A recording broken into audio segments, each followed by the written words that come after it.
Une petite PME dans le bocage vendéen où travaillent aujourd'hui une quarantaine de personnes.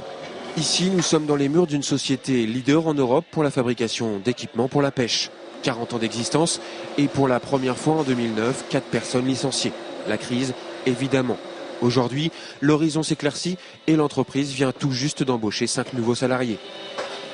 Alors on est assez prudent puisque c'est des contrats à durée déterminée.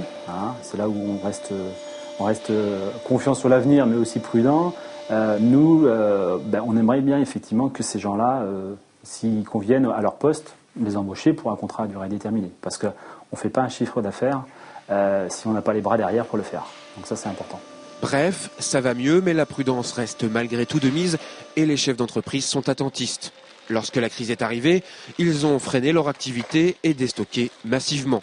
Les stocks, ça coûte cher en effet, et quand la conjoncture est difficile, mieux vaut s'en débarrasser pour récupérer du cash. Et aujourd'hui, tout simplement, les stocks sont vides. Il y a une reprise technique qui s'explique par le fait que les stocks ont été résorbés et qu'aujourd'hui, les entreprises commencent à refabriquer des machines ou des sous-ensembles de machines.